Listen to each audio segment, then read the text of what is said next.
Hello guys, good morning. Welcome to the accounts group, commerce group of class 12. We were doing the chapter 2 accounting for partnership, and in this video I will explain you the topic interest on loan. In the previous video also I have explained you the meaning of interest on loan, how it is charged and where the entry is made. So in this video I will solve question number 13 for you, which is given in page number 103 of Shivlal accountancy book. So here you can see the question is written in the board. I have written the question, so have a look in the question. What does the question says? On 1st April 2017, A and B are partners. There are two partners and they have made the partnership on the 1st April 2017. With a capital of rupees 5,000 and 4,000, means A have employed rupees 5,000. A ने 5,000 rupees business में लगाए start करते समय, and B ने 4,000 rupees लगाया. On the same day, B gave the loan to the firm. उसी दिन B ने firm को, business को loan दिया. उसी दिन means on the 1st April. किसने loan दिया? B ने loan दिया है. B ने loan दिया है. कितना दिया है? Rupees 2,000 to the firm. Firm business को 2,000 रुपीज का लोन दिया है. बी ने लोन दिया है. कितना दिया है? Rupees 2,000 to the firm. Firm business को 2,000 रुपीज का लोन दिया. In the year profit was rupees 3,000 और जो प्रॉफिट है वो 3,000 रुपीज है. In the absence of the agreement, how will you distribute the profit? And there is no agreement among the partners, then we have to show that how the profit will be distributed among them.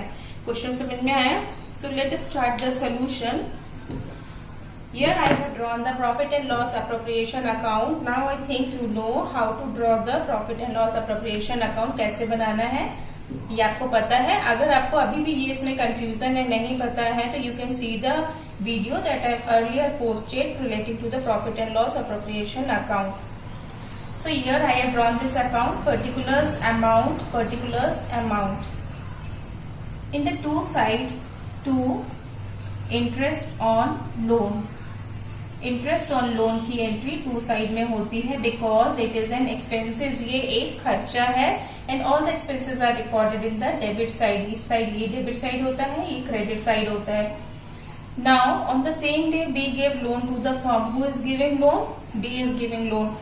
So the name of the person should be written. B is giving loan, so we will write B. How much loan he is giving? 2,000 का loan दे रहा है. And to pay the interest, firm को ब्याज देना पड़ेगा B को. So how much, at what rate the firm will pay the interest to the partner. कितना ब्याज फर्म जो है कितना ब्याज पे करेगी बी को. So here any interest is not given, any amount of interest is not given. कितना ब्याज पे करना है ये नहीं दिया है.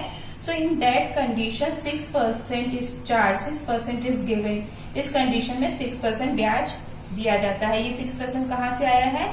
ये हमने रूल्स में पढ़ा है. whenever there is no contract or no agreement among the partners, in that case the firm will have to pay 6% interest. इस कंडीशन में फर्म को 6% इंटरेस्ट पे करना पड़ेगा. Okay, and now we have to count the month.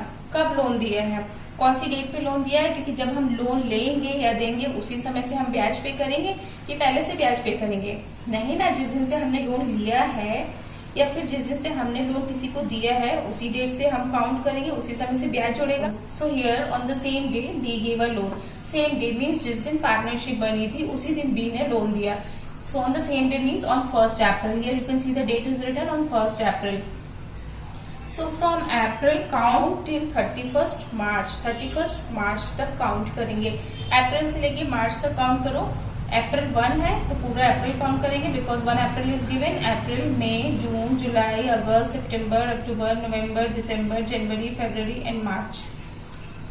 Okay, कितने months हो गए? 1, 2, 3, 4, 5, 6, 7, 8, 9, 10, 11, 12 months हो गए. 12/12. ये समझ में आया? अगर 5 मंथ्स होते तो 5/12, 4 मंथ्स होते तो 4/12 लिखते हैं मंथ्स में. क्लियर? Now solve it. इसको कैसे सॉल्व करेंगे? 12 और 12 पहले हम यही कैंसिल कर देते हैं. 2000 and 6% is given, so 6% is written as 6 upon 100%. का साइन है तो अपॉन 100, और यहाँ पे 12 upon 12 लिखा है क्योंकि मंथ है, मंथ में अपॉन 12 लिखते हैं और परसेंट में अपॉन 100 लिखते हैं. 0 0 cancel, 20 and 6 is remaining, multiply कर दो, 20 into 6 120. So the interest on loan is 120. ये समझ में आया? Again listen, B gave the loan to the firm. B ने फर्म को, बिजनेस को लोन दिया, 2000 रुपीज लोन दिया है.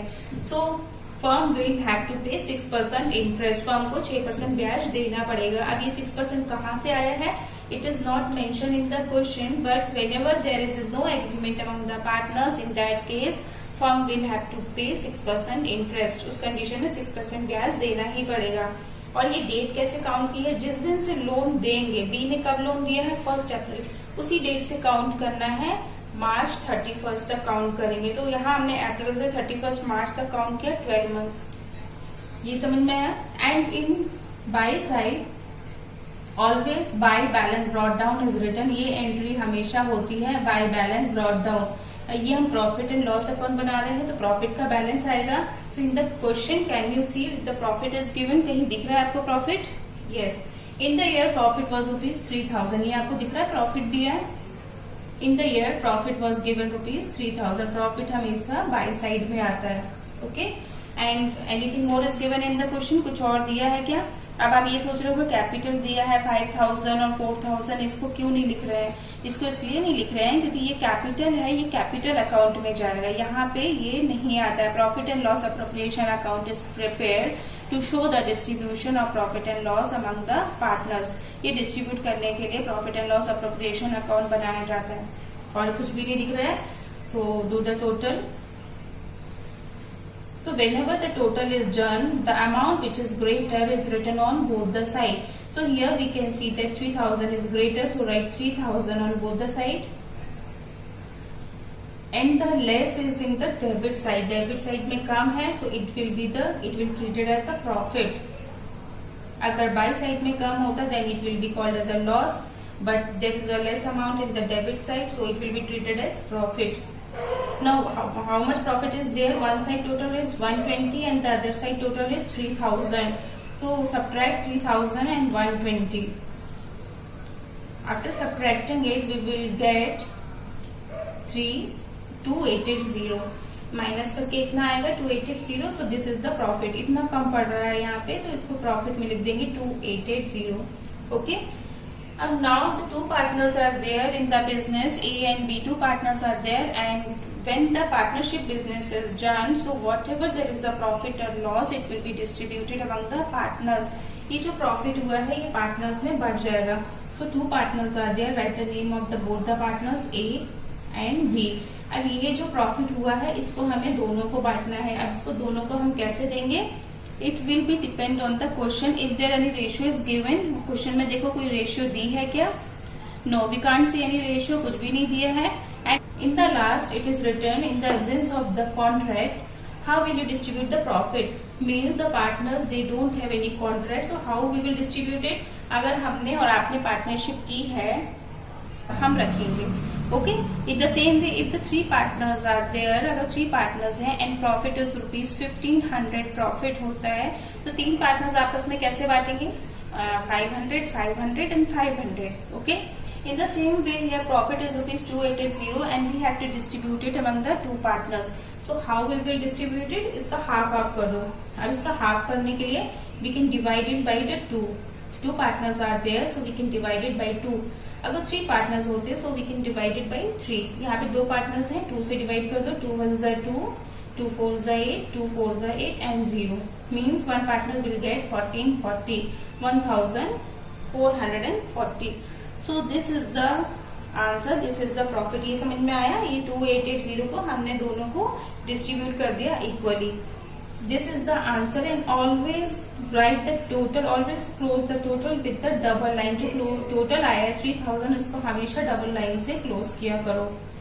So here we complete the question number 13, and I think it was the easy question. Hope you understood this question. So in the next video we will solve one more question related to the interest on loan. Okay. So till then take care. Bye.